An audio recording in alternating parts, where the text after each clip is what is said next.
Alright guys, so we're going to be talking in this video, we're going to be discussing a little bit just setup oriented things, but mainly focusing on acoustic treatment and getting the best out of your room that you can.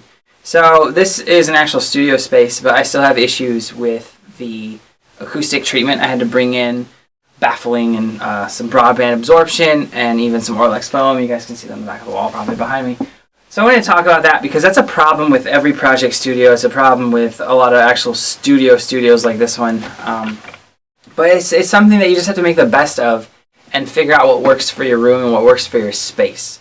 So I've been a project producer, a bedroom producer. I have actually like a vocal booth that's just chilling in storage.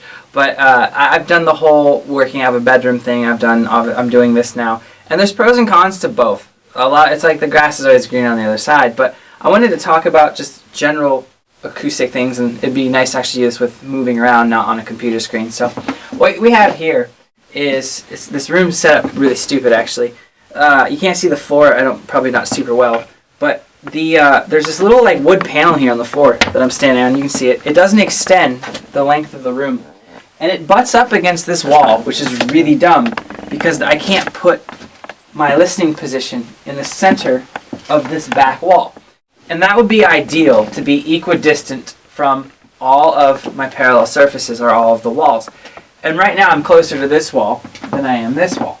So in my instance, I just had to make do, and I'm still far enough away. Like I moved my desk pretty much as far away over as I could from it. So I'm still about 18 to 24 inches away from the wall from my monitor position.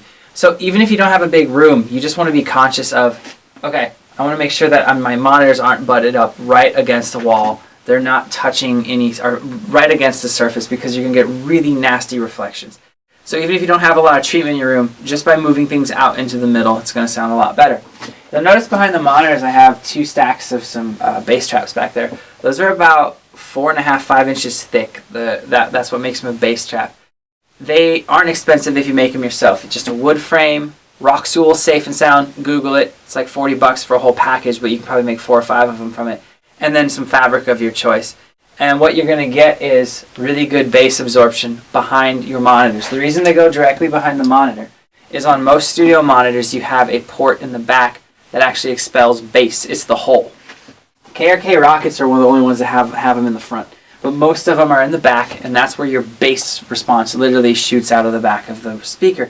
So that's why they're angled to that. So just doing that will really improve the low end of your mixes, even if you don't have a sub. It'll make it sound a lot tighter because you'll actually be able to accurately hear the frequencies. They won't be bouncing back at you, hearing all the sinusoidal waves just come back into the room.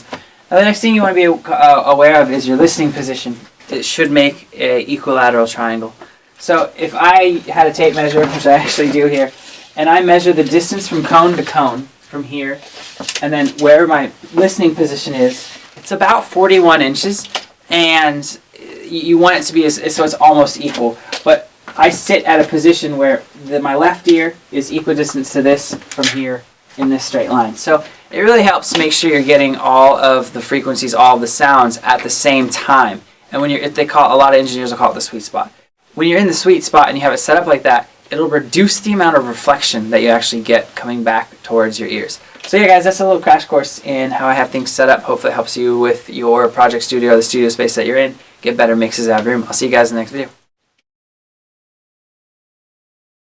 If you like this course, why not head over to sonicacademy.com, where we have hundreds of complete track builds in every genre imaginable, including all the project files and samples.